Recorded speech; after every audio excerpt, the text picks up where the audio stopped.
Last Thursday, we talked to Sir Ed Davey. His rival, Layla Moran, joins me now. Layla, very good evening to you. Lovely to see now, you. We're going to have a chat for the first part of the hour, and then we're going to introduce listeners. If you want to ask Layla a question, 0345 6060 973. I'm going to start actually by reading a text, because they probably put it better than I could. The Lib Dems have 11 out of 650 MPs in Westminster. They have 1 out of 60 in the Welsh Assembly. Why do they bother? Because this country needs a revived Liberal Democrat Party. We offer something that's very different to the Tories and Labour. We're very bottom up. We believe in empowering the individual, empowering communities, and that long history that we have in this country of, the great liberal settlement, for example, that came after the Second World War. Actually, I think coronavirus is now providing us with this opportunity to show people that there is another way of doing things. So we are going to continue because we make a difference. But, OK, you were in government for 5 years, but you personally have tried to distance the Liberal Democrats from that coalition government. Obviously, that's a major difference between you and Ed Davey. He was a minister throughout it.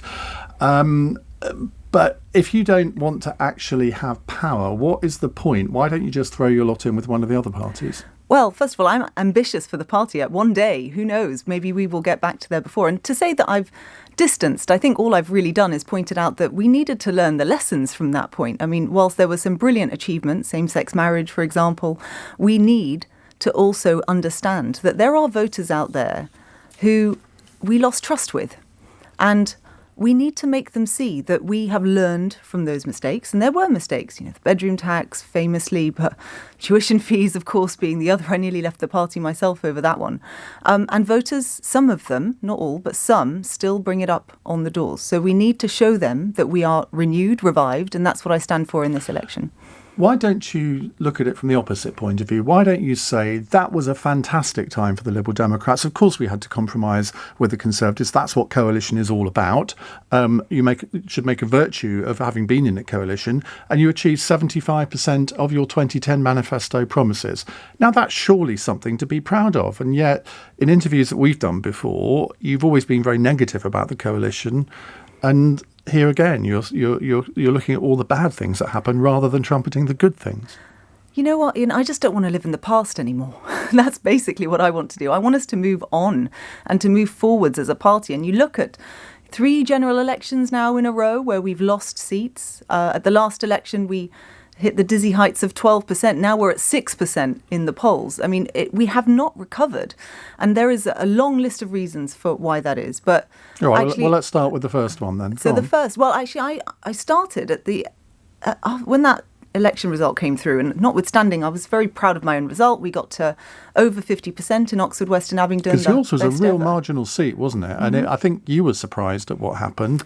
I think everyone else was. Yeah, I was very surprised. I was surprised in 2017 to win it in the first place, because it was nearly 10,000 votes that we brought over from the Conservatives at the time, and then won it by 816. And actually, whilst the election was very much about, Leave, Remain, I kind of felt we might have maximised that in Oxford, West and Abingdon, but then we actually increased it by almost the same again to nearly 9,000. And I was very surprised. So notwithstanding my own result, I really felt concerned that we didn't understand what was going on in the rest of the country, because 11's not good enough. I mean, it's just not good enough where we are now. So I went door knocking, and actually I bypassed the party machinery, and I said, let's go and talk to voters. So I went to Leeds, I went to Sheffield, I went to Devon and Cornwall, old Liberal heartlands. I even went to Romsey, places where we'd had seats before. I went to Wales and was about to go to Scotland, and then coronavirus intervened. And where I've come to now, and my understanding of what's gone wrong, is partly driven by what they were saying to me on the doors. And in places where I was talking to younger voters, coalition came up, tuition fees came up, Labour-facing areas that we need to win again. You see, Ed Davey says it doesn't come up with him when he knocks on doors. Well, I would invite him to go and knock on more doors then, because that's absolutely not the case. The other side of it, of course, was actually the last election itself. And with particularly Conservative-facing voters, that revoke policy really felt very top-down, when as a party, we are Democrats, we talk about bottom-up, we talk about the empowered citizen making their democratic vote, and it felt wrong. And I think that emotional intelligence that we bring to our campaigning has been missing. And that's what we need to now bring back. You were a front bencher at that point, and we all understand what we're all front benchers when we're 12. Well, indeed. what collective responsibility is. But and I know that you were anxious about that policy. It wasn't something that you ever really bought into. What did you do to try and persuade your colleagues that this wasn't the way to go? Well, there were 3 separate conversations that I remember about that policy.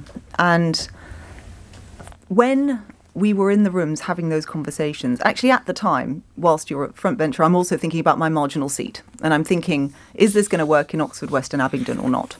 And then you're looking around the room for people who, have seats in different types of areas. You're looking at the campaign staff. You're looking at the leader to be able to draw all of that together. And what struck me about the rooms we were discussing it in was that voice of dissent really wasn't there. There were people like Tim Farron who did have a level of consternation about it and raised it. But I don't really remember anyone else doing that. And then when it came to conference itself, that policy came to conference, and we forget that as the Liberal Democrats, we are a bubble. We are 120,000 members, but that's a bubble.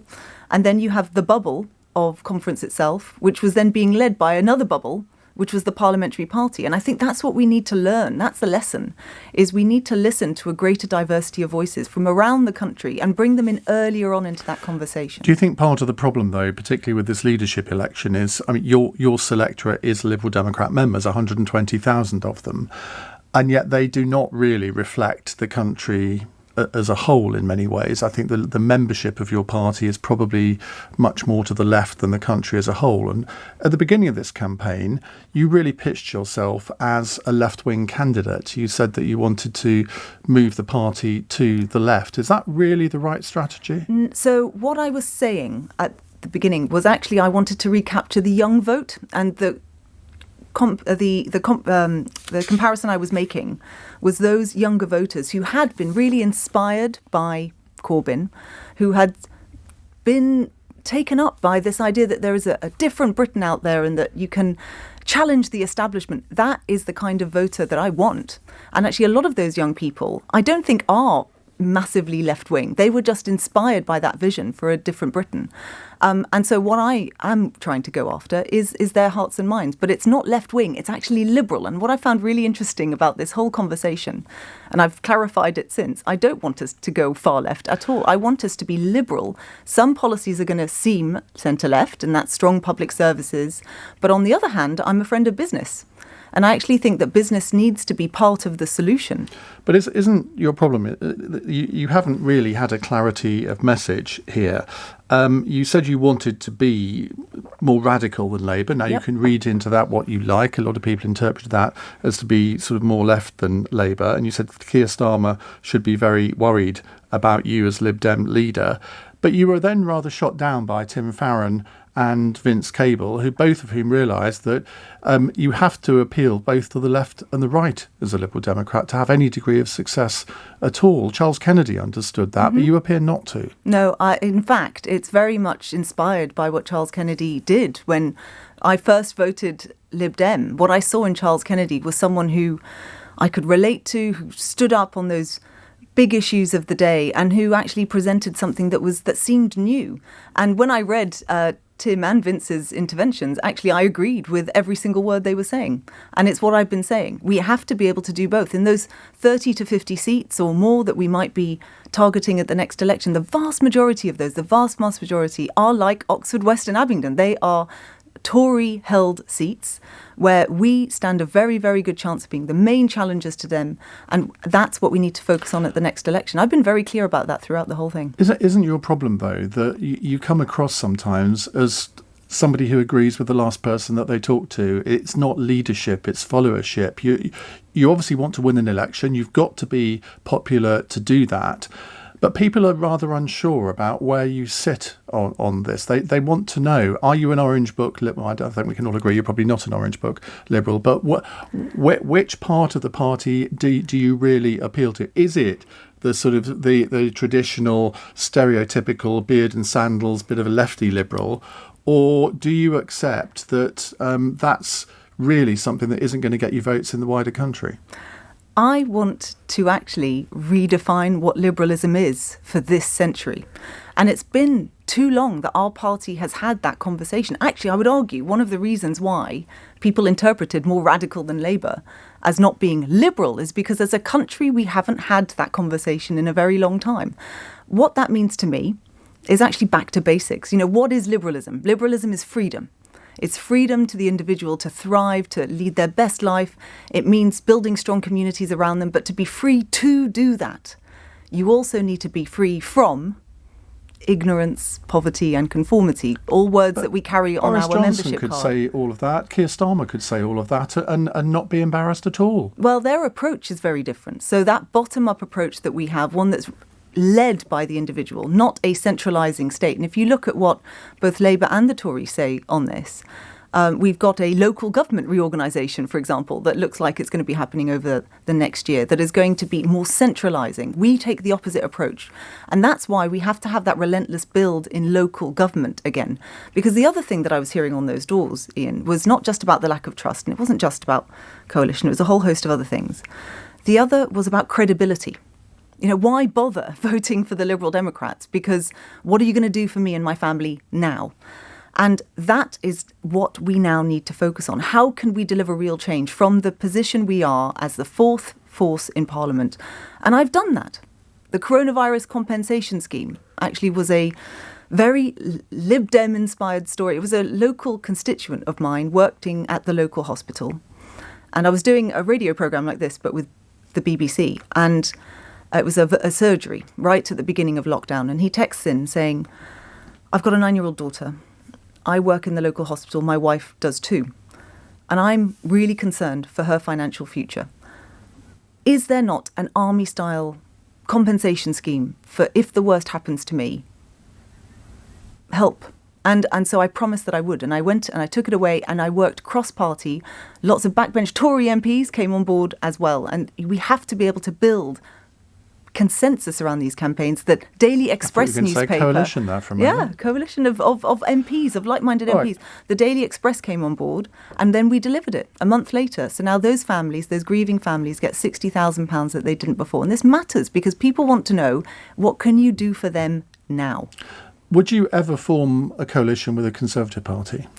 I mean, say in the next election you've got 40 or 50 seats and there was a hung parliament and you've got the Labour Party obviously wanting you to go in with them, the Conservatives. You've in the past, I think, ruled out going into a coalition with the Conservatives. Is that something you stick by? I would rule out going into coalition with the Conservatives as they currently stand. I mean, the party has gone right-wing. You just caveated it there. Well, I mean, one day in 20 years' time, if we've got a completely different Conservative Party. But where I stand now, looking at Boris Johnson, looking at Dominic Cummings, looking at the people who sit round that cabinet table, and it's not just about Brexit, it's also about the approach that they're taking to the country, the way that they're messing up this coronavirus crisis, the way that they don't want to be transparent with people. Thank goodness we saw the Russia report today, but boy, did it take them a long time to get there. That is not the kind of politics that I agree with. They're far too right-wing for me. I would rule it out. And Keir Starmer? I think in Keir Starmer, we'll have to see. He's just started. I've got a lot of respect for the way he's conducting himself. I think he absolutely does see the issues with anti-Semitism in the party. He's keen to take the party a bit more to the centre. And on the big issues like public services, actually we see eye to eye. The question is going to be, are they going to be able to come round to things like electoral reform? And I think actually that's a really important point. But the thing is, he's party. moving on to, he's putting his tanks on your lawn, isn't he? So it's a bit ridiculous for you to say, well, I'm not only you putting your tanks on my lawn, I'm going to put my tanks on yours. What you've got to do, surely, is to create a distinctive narrative which is not going to the left. What you ought to be doing is actually positioning the Liberal Democrats as kind of a sensible Tory party. No, we are liberals. There is a difference. And actually this left-right narrative doesn't apply to liberalism. It's its own being. And if you look across the House, actually what we do need to do is to create a distinctive narrative. And we've got Boris Johnson on the one hand, we've got Keir Starmer on the other. We need to find a way of attracting attention. That's why I've been talking about, universal basic income, an economy that has well-being at its heart, environment Can you name me policy. a country where universal basic income has actually worked? Well, no, not yet. Exactly. We know that there is Finland Those that had they had a dumped trial. it. They've dumped They it had a because the trial didn't work. That's not true that the trial didn't work. Well, it is. Otherwise, they would have kept on with it. That's not true. What they said was the reason why they changed was because actually they'd made changes to their welfare system and they didn't feel they needed it anymore. But actually the trial itself showed that by the end of it, people were less anxious, their mental health improved, and they were making different decisions about their long-term futures. But actually, I have to admit, Iain, before COVID-19, I was not entirely a completely bought-up member of the UBI club. I still think there are really big issues about how we pay for it. But coronavirus... You're suggesting Scandinavian levels of tax, I believe. Oh, I do think that if you are going to roll it out universally to everyone, then those who do have the broader shoulders should be able to carry it. Name me a political party in this country that's ever done successfully in a general election by saying to people, we want to increase your tax. Well, what I will say, actually, one of the most important policies that we had at the last election, the penny on the pound on income tax for the NHS and social care, was really popular on doors. When I was out door knocking, talking to people about how we need to pay for our public services, they absolutely loved it. Seats.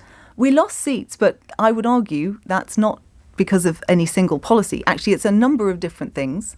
And one of them is the fact that the Labour Party was so unelectable in a lot of the seats that we were fighting in. And whilst I'm proud of my 53%, I feel a little robbed. I think it would have been higher. But if the Labour Party was so scared unelectable, you should have been raking in the seats, shouldn't you? That's unfortunately just not the dynamic under first past the post. When people were looking at the national picture and making a decision about whether or not they wanted their very good Liberal Democrat candidate, fantastic candidates that we had, big campaigns that were running behind them, and then they thought that there was a chance, even though we'd ruled it out, of going in with Jeremy Corbyn, they just didn't feel that they could take the risk. And actually, Keir Starmer and the Labour Party being more moderate is a help to us in the next election, especially if we're going to take those 30 to 50 seats a fundamentally against wrong the Conservatives. Analysis, most people would say. To say that him moving to the centre helps you, that defies logic. No, but the first past the post electoral system is not really that logical. And that's why we want to change it. But it's true. And in those seats that we need to win, actually, fundamentally, what is it that we need to achieve now? We need to get the Tories out. That is what I will do with every sinew of my body come the next election. And the best way that we can do that is to build up our campaigning strength in those seats that we can take off the Conservatives. Okay. But then by being left-wing, you're not going to take them off the Conservatives. Well, that's why I'm not left-wing, Iain. Well, I'm afraid that's what your rhetoric, certainly at the beginning of this leadership campaign, led people to believe. Layla, what is a woman? What is a woman? A woman is a gender that I self-define as, and it's up to an individual to decide what that is. Anne in Abingdon has texted in to say, as a constituent of Oxford West and Abingdon, who's in the past voted Lib Dem, does Layla Moran really believe that Abingdon wants people to be able to legally self-define their own gender? Yes, I do.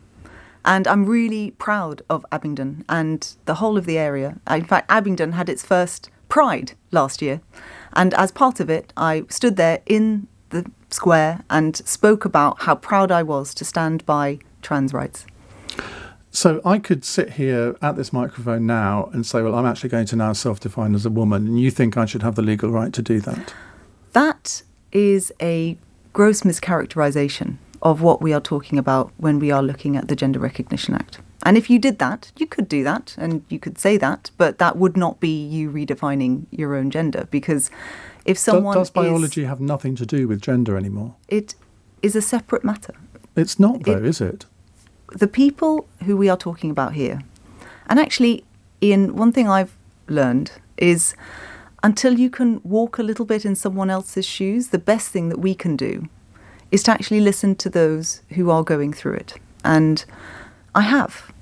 And what they tell me is that it's an incredibly painful thing to have to go through, to realise that you are not being identified and you don't identify in the gender that others want you to.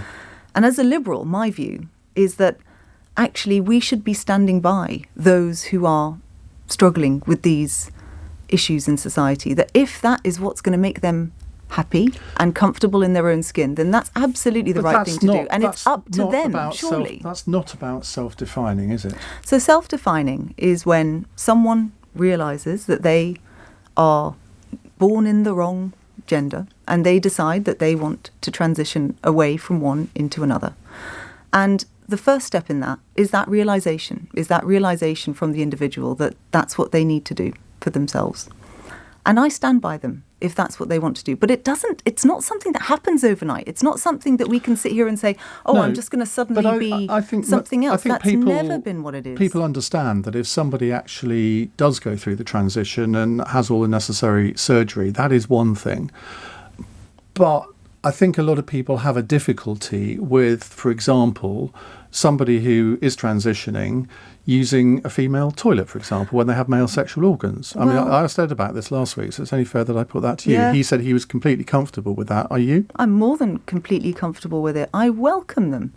Absolutely. Trans women are women. And if we've got female toilets, then that is where they should, but if they are that women, there have that's been what examples of men who clearly aren't telling the truth about what they really are, taking advantage of that. And we know that there have been self-identifying people who are going from, or say that they're going from male to female, and they've been in prison, and there have been abuse cases and even rapes in women's prisons. There is a difference between a trans woman, and many trans women tell me, that at the moment, the way that this debate has gone, the way that it is mischaracterising what they're going through, the mental health implications of this debate and what it's doing to this community is really worrying. There are now members of this community actively looking to leave this country because they no longer feel safe by the way this debate has gone. Well, I'll tell you what, there aren't many other countries in the world that would be as tolerant as this country is. Well, unfortunately, this debate's going backwards, and it's a real shame. And to How suggest, is it going backwards? Because you have just suggested, and people are suggesting, that predatory men, because there are examples of it happening. But they're predatory men. They're not trans women. There is a difference between the two. To equate the two is utterly, utterly wrong. And I'm proud that I stand by, and our party stands by unequivocally with the trans community. And what do you say to feminists who've campaigned for decades to feel safe? They are now being abused by people who, you know the example of J K Rowling. I mean, the abuse that she has had for saying something that most people would find completely normal, it has been appalling. I think the comments that JK Rowling and others make around this is again conflating these two issues. And on the one hand, we need to absolutely crack down on anyone who is fraudulently claiming to be another sex or indeed anything else to commit a crime. They are criminals, and they are not the same as those trans women who are just trying to be happy. And the other thing I'll point out is on this point around the use of female toilets. If we suddenly have a law that says that you have to prove that you are female or prove that you are male, because, this does seem to be centred only on trans women and not on trans men, but it would work both ways. You'd have to prove your sex to go and use a toilet. And what that suddenly means that we are now going to be policing how people look.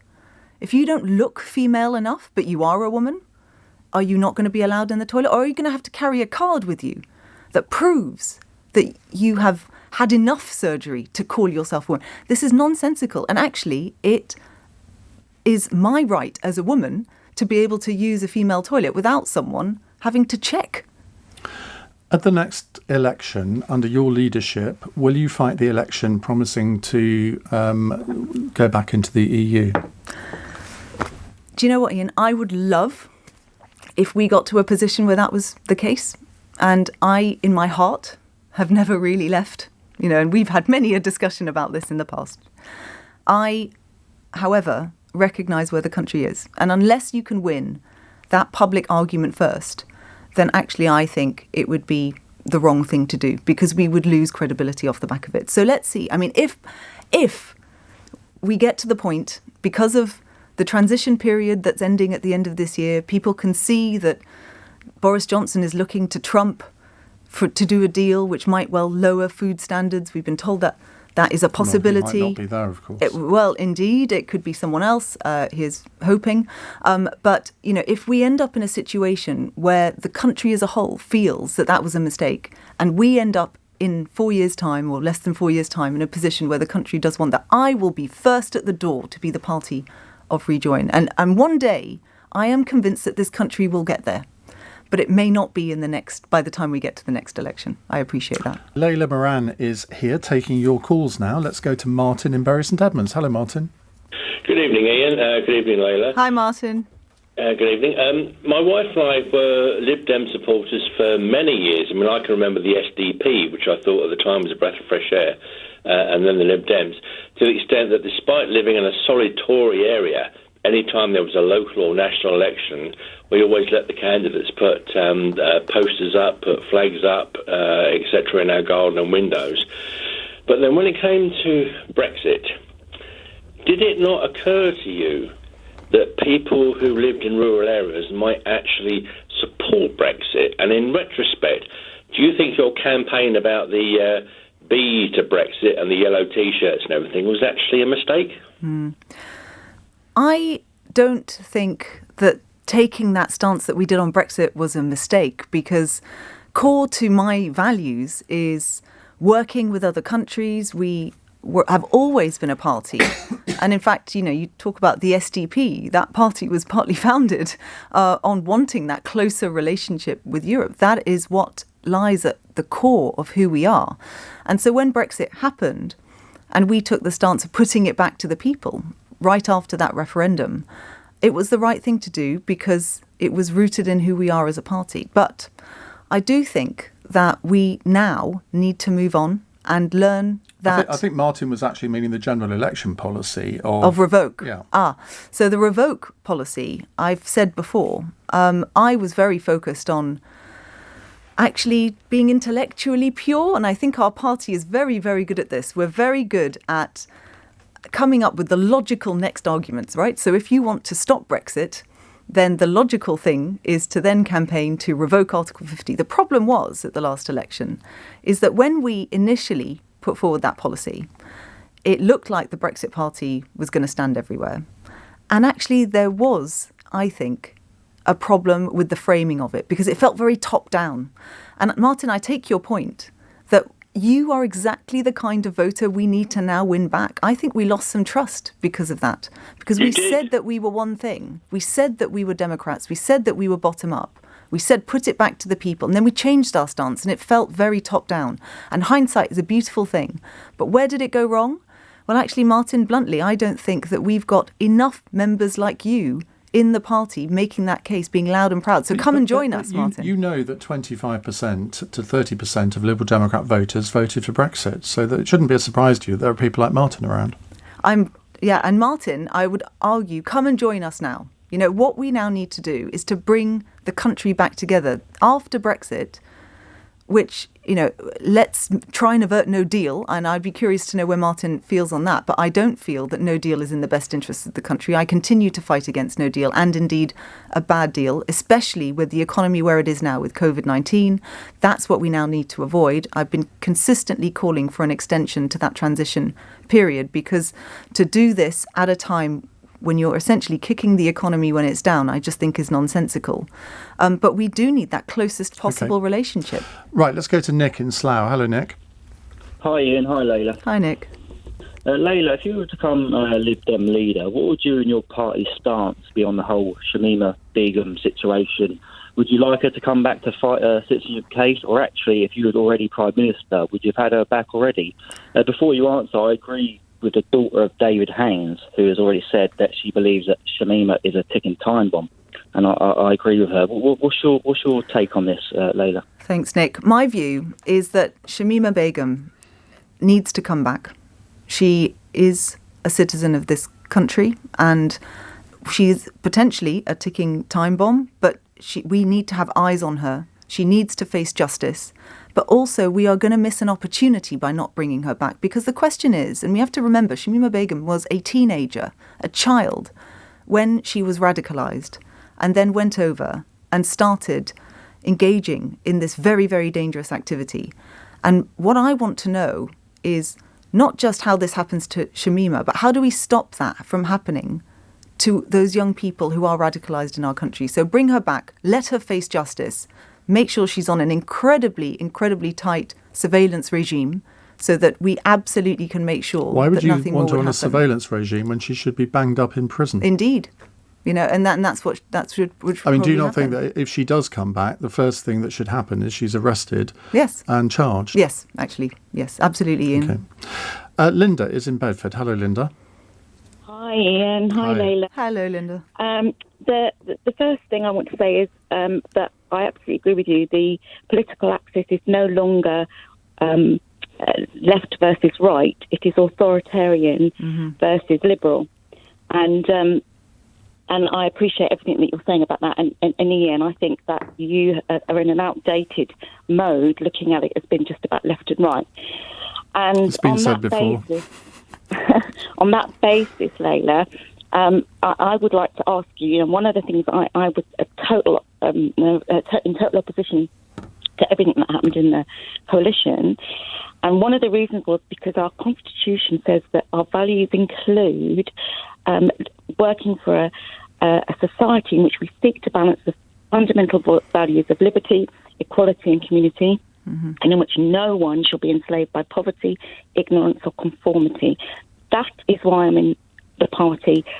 That is why I would like you to be leader, but I would like you to tell me what you will do in order to meet those values and get us back to our fundamental values. Yeah. Thank you, Linda. And yes, it is about getting back to those fundamental values. And as I've said before in this call, and I'll keep saying, we need to revive liberalism. This is the problem right now. And it is a fight against authoritarianism, and it's a fight against nationalism, even in our own United Kingdom. We need to show people that there's another possibility out there for how we govern this country. Just on nationalism, would you rule out then a second Scottish referendum? I absolutely think that we need to be a party that is making the case for actually federalism. That's not and what I I'm asked. I'm a federalist. I do not want another indie ref. So would you... I mean, I don't even know what the Lib Dem policy is on that at the moment. We don't want a second indie referendum. And in fact, those elections that are coming up in Scotland are vitally important for this country. And we need to make the positive case So for the United if Nicola Kingdom. Sturgeon asked to invoke Section 30, you think Boris Johnson should say no? Well, first of all, she would... Simple yes or no answer. No, it's not. It really is. It's not, because we still have that election to go. And what we need to appreciate is that we have to make the case for the union, the positive case for the union. The Liberal stance on this is that we are better working together. It's why we want to keep the family of four nations together. It's why we wanted to stop Brexit, because it's a completely consistent position about wanting to work with other countries, So if with the our regions. SNP get the majority of the vote and the seats in the Scottish parliamentary elections, you would then think they should have a referendum then? The SNP at that point have always been very clear that they want a referendum, so they're probably they've been going to very do clear, it. but you They're haven't. probably going to do it anyway. But I will oppose. I will oppose. Even in those circumstances? If the Scottish Party, and it's worth saying we are a also federalist party, if the Scottish Party changes its stance, then my job as the Westminster leader of the Liberal Democrats is to go along with what they say. But we are going to be fighting this next upcoming elections in Scotland, very, very important elections, on the basis of keeping the family of nations together and putting a forward and positive stance for why we should do that on the basis of federalism. Ben's in Camden. Hello, Ben. Hi there. I'm a long-time Lib Dem voter, but I don't think you're the right person to lead the Lib Dems. In particular, I wanted to ask you why you think the Lib Dems should have a leader who admitted to slapping an ex-boyfriend in a hotel room, because it's something that's going to come up over and over, and I don't see why that's acceptable. Tell me why I think it is. Yeah, thanks for your question, Ben. I really appreciate being able to clarify this for you. So when I released the statement, and I did it myself on Twitter, I made very clear that happened in a context of me feeling threatened. It was self-defence. But more than that, the case was completely dropped in the context of a zero tolerance, not a little bit of tolerance, zero tolerance policy in Scotland, which I fully support. And I'm delighted that actually England is now moving towards this. And when I have been asked questions on this, whether it be by the media, whether it be by members, once they've understood the full context, I think they can see that actually what I've been is pretty open and honest about it. Ben? Well, from what I've read about it, that's not how I understood what took place. I mean, I've seen it discussed over and over. People saying that whether it's a man or a woman, it's simply unacceptable. And I think in general, some of the more extreme identity politics is not what people in the centre ground of the Lib Dems want. We want to win over normal, sensible people, and I'm not convinced that this very strong identity politics is going to win over the normal people who are listening to this. I think it's going to alienate people who would normally, presumably, vote Labour anyway. So I don't see how being more extreme than the extreme wing of Labour is going to win those voters over. Well, that's why I'm not saying that. And actually, what I think we need to do, and in the door knocking that I did around the country, asking people, well, what would make you vote Lib Dem? Because actually, Ben, I mean, I hope we're agreed on this. We need to start winning again. And I'm just sick of 6%, losing seats at elections. Come on, enough is enough. We have to do something differently. And it is about talking about those bread and butter issues. It's why I've put forward education, the environment and the economy as the 3 pillars of my campaign. Let's get back to that bread and butter, broad appeal, that broad liberal appeal that we had under Paddy and Charles when we were winning seats again. That's what I want to do. Just on Ben's point, and I'm not going to labour this, but when I said you were coming on to do this, and I know Twitter is not representative of the real world, but so many people express concern about this issue. The suspicion is that it's a lot worse than you've said. I mean, we have discussed this on the programme before, so that's why I'm not going to labour it.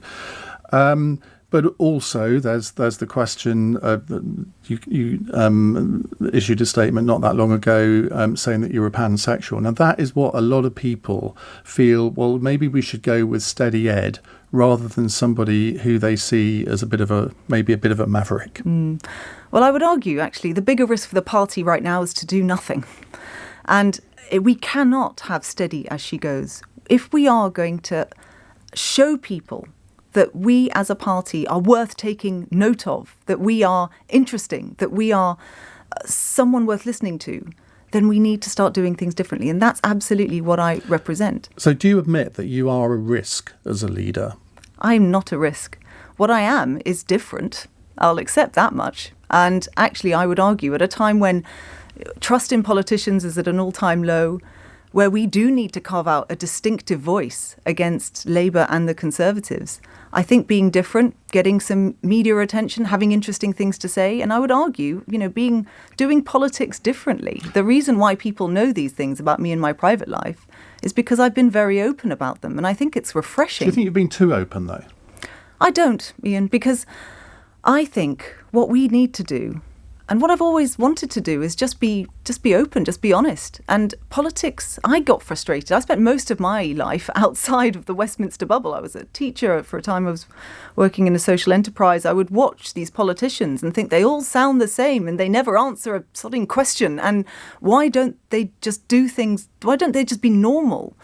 And that's what I'm trying to do. And I think there is a new generation of politician that is trying to do this now. I said to Ed last week, and I think I said I'm trying to find a polite way of putting this, but people see you, Ed, as a bit dull.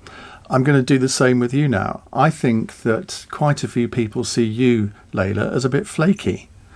And they think that that's not a good thing for a leader of a political party. They do want a bit of solidity. I'm absolutely not flaky. I know exactly who I am. I've often expressed who I am.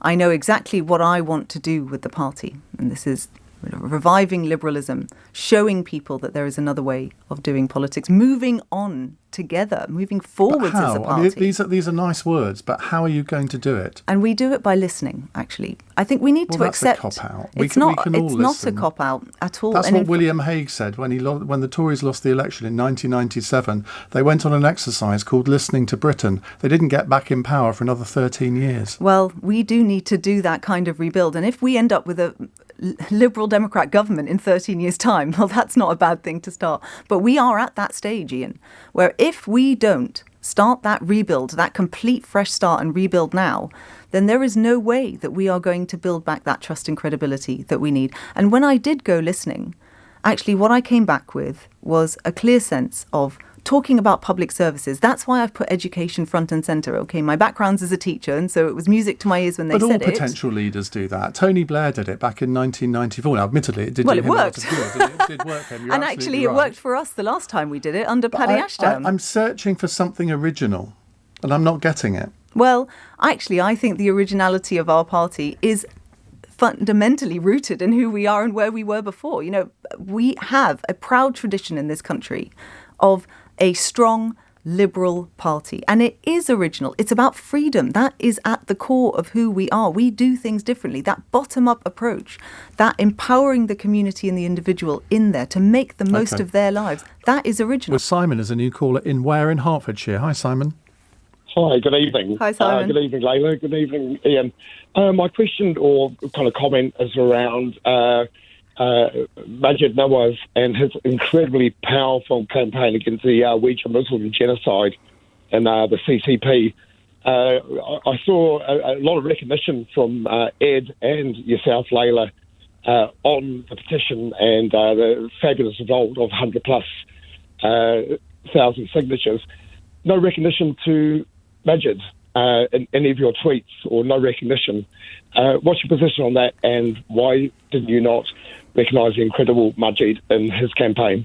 Thanks, Simon. Well, first of all, massive credit to Maajid and his campaign, and he did an incredible job. And I would ask you to go look at the thread of tweets that I put out, because actually in the tweet where I did retweet the position, I then did credit him. So that was really important. You didn't tweet the petition until after it had got 100,000 people signing it. That's fair comment, actually. Ed Davey didn't either, which I think Maajid was very rightly, very upset by, could not understand it. He'd reached out to both of you to do it, and within 20 minutes of the petition reaching 100,000, you were both saying, "Oh, isn't this marvellous?" And well done, Alistair Carmichael.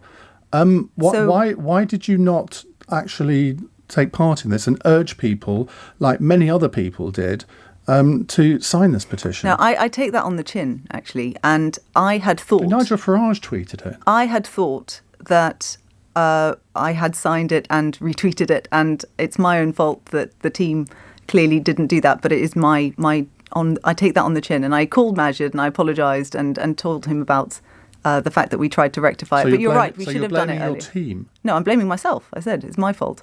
But it should have been done earlier. The thing about this whole thing, though, and it's true that Alistair Carmichael has been talking about this since 2019, the bigger issue here is that this atrocity that is unfolding before our eyes has been going on for 3 years. And I think it is right that it's coming to the fore. There's now a body of evidence that we're seeing. The issue, of course, in China is that it's very hard to get good information out of China. But where was the government in calling for a UN delegation? Where were you? To go in 3 years ago? Well, I didn't know about it, to be honest. I didn't realise that this was happening. But the government did. I mean, they've got their security services. This is well known in those circles and it's not a circle that I'm familiar with. And as soon as I did know, I mean, the images that we are seeing that are coming out of there, the hair that's been taken and sold, the forced sterilizations, it's China engineering potentially a genocide. And we need to be calling it out. So I'm glad the government's finally got there. Simon, do you accept Layla's explanation?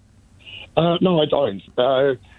Well, Maajid does. He came on this show yesterday and said that he did accept it and he's endorsed me as leader. Well, I'm not Maajid, so... No. And he did leave the Lib Dems in protest. But, talking about the UN, everything else as well, China sits on the Security Council.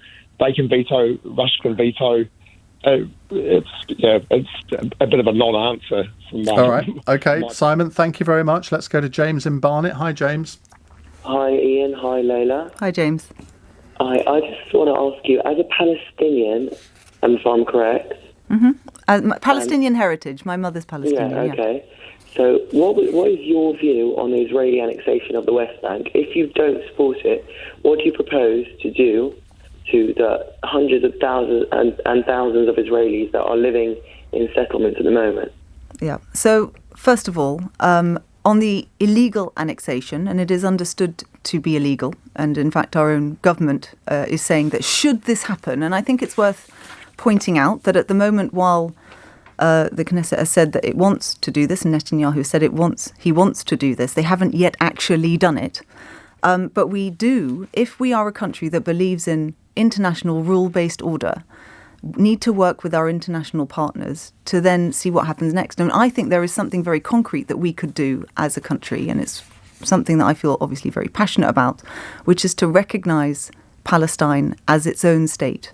Because if we do that at this point, then that will give hope and strength to the Palestinian people to be able to fight this.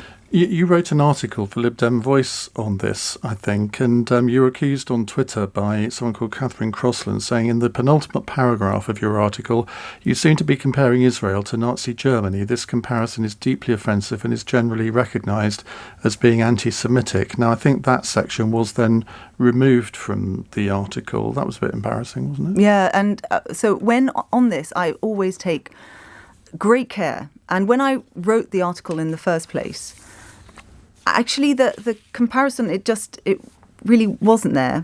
What I was saying, and I can't even remember what the exact wording was, but it was pretty remote.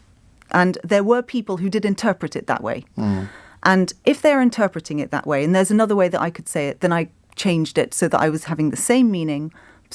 But you absolutely remove any kind of reference to that. And I have taken an incredibly strong stance on anti-Semitism, and people in the British Jewish community have praised me for the stance that I take. It is absolutely unacceptable. And I think if you can tweak some language to make sure that there is absolutely no association, that is the right thing to do. OK, James, thank you. We've only got a couple of minutes left, so let's go on to Matt in York. Matt, what's your question, please? Thanks, Ian. Good evening, Layla. Evening. I just wanted to ask about Tim Farron, who came under fire last week over accepting donations as policy advisors from a group that he set up with directors supporting gay conversion therapy, and then later the same week making comments saying it was Liberals' job to defend JK Rowling. Can I ask first if it's your job to defend JK Rowling, and secondly, what role, if any, Tim will play in the party with you as leader? Thank you. So on the JK Rowling point, I mean, I am a Liberal and I believe in free speech. And, you know, JK Rowling, we've already had some of this conversation already on this call. I don't agree with the stance that she's taken. I don't think what she said is right. And actually, I don't think it needs defending. I think it is free speech working to be able to say that she shouldn't be saying those things. She should be much more mindful of the hurt that she's causing. And I don't agree with Tim. By defending women. But by saying what 95% of the British population would think. You think that she shouldn't be... I mean, this is cancelling people. This is censorship. That is not being liberal. Telling her censorship is not allowing her to publish that in the first place.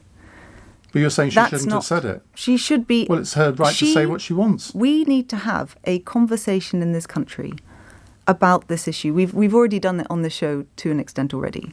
And I don't think that I would be defending JK Rowling. I will not be there saying that she has every right to be pushing forward tropes that they are tropes. You call it a trope? Equating, how is it a trope? Equating predatory men with trans women is a trope that is being used against the trans community, and it's wrong and it needs to be called out, and I would absolutely call it out if I ever come across it, whether it's JK Rowling or someone else. Matt, thank you. Final question from Jan, who's a new caller in Liverpool. Jan. Hi, Layla. Hello. My question is, would you be committed as leader to lower the voting age to 16 in future elections? Yes. Well, that was a simple one. My producer tells me you didn't actually answer the Tim Farron question. Oh, forgive me. Would he be involved in your administration, if we can call it? Well, we are 11. So, as you pointed out earlier... Would he have a front bench portfolio? Ian, I think, yes. I mean, Tim, and he himself has said, and I do believe him, that he doesn't agree with her views and that he is anti-conversion therapy, for example, which was the other comments that were being made this week. I do think, however, that Tim and others in the party need to appreciate that we lost a lot of trust with the LGBTQ plus community. It's one of the things that I'm intent that we win back. You know, this should be a community that votes Lib Dem at its core.